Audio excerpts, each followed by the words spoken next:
Hey YouTube, welcome back to the funny farm. Time to put the finishing touches on the base of this workbench so I can glue it up, flip it over, and start calling it a bench. I threw a clamp across the mortise and tenon joint for this stretcher to pull it all of the way in, make sure the whole thing is seated down. And I took my framing square here and I made sure that my legs are absolutely square to the bench top. I need to measure and mark for the tenons that are going to go on the end of this piece and the mortises that go in here to put the other stretcher in place. And the easy way to get this thing to stay where it needs to stay, since I'm out here by myself, is to just cut some spacer blocks the right length. Then I can just kind of set this in place. And I really want to make sure that this thing is not racked at all before I go marking it, because once I clamp it together for the glue up, the length of this stretcher is going to establish the angle of those legs from the bench top, and I want that to be 90. I'm going to go with the marking knife philosophy here again, and I like these disposable razor blade knives because the blade is flexible enough that you can get into a corner like this, have the blade flat against, in this case, the leg, but bend the handle out of the way. I marked the mortises while the board was hanging up there with the clamps too, and I'm going to hog out the bulk of that material with a 1/4-inch spiral upcut bit in the router. Add a little pencil line there so maybe you can see what's going on. What I'm trying to do is I'm trying to line up this router so that it's going to cut when the bit starts turning exactly on one side of the line. I turn the bit sideways.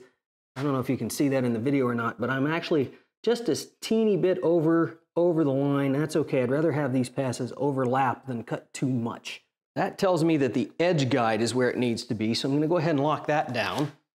And with the edge guide set to the right distance, what I can do then is line it up on the end mark and put a clamp to act as a stop so that the router can't go any further than this. I have my depth zeroed at the top of the turret. That's going to let me cut about 3/4 of an inch just by rotating the turret. Then I'm going to have to reset the depth rod and see how far down I can go. I'd like for these tenons to be 1.5 inches deep, but I just don't know if I'm going to get that kind of reach out of the router.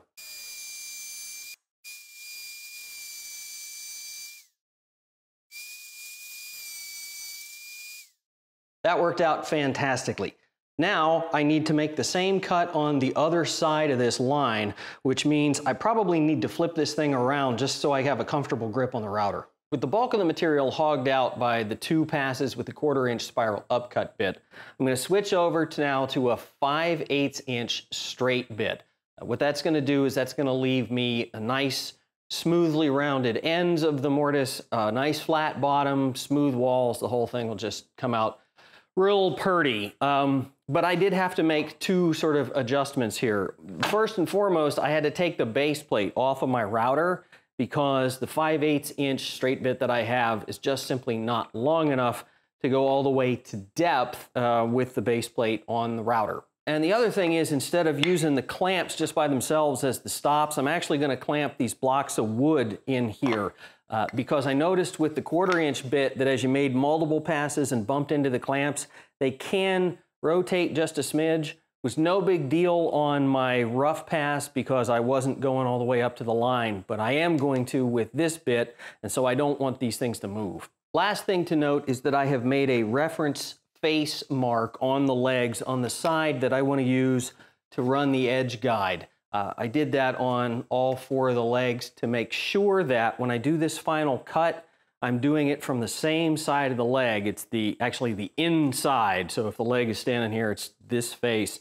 I want to do that on all of the legs because while this thing is supposed to be dead center in these legs, there's always a possibility that it's off by a 64th, a 32nd, or whatever.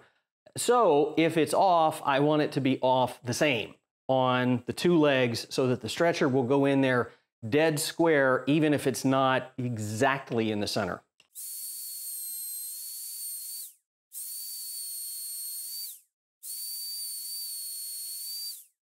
Cutting the tenons for these stretchers isn't much different than cutting the tenons on the other ones. They're almost full width. So I'm extending my knife line around here and I'm using that to line up exactly against the edge of the tooth on the dado stack. I can then hog away the bulk of the tenon cheek material using a couple of different passes on the dado stack. I'm going pretty slow with this because I want a nice clean cut. But even doing that, you'll notice that there's a little bump in the center. So it's off to the block plane once these things come off the saw to get them nice and smooth, and then the ends have to be shaped to fit my rounded mortises. I decided to do this with a chisel and a rasp and a little bit of sandpaper.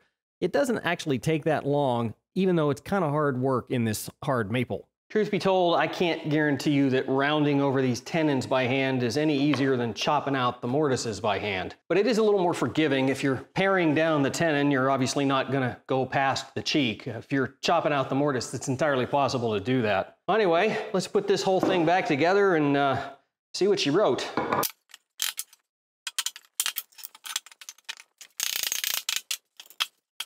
It doesn't get any lighter when you add pieces to it.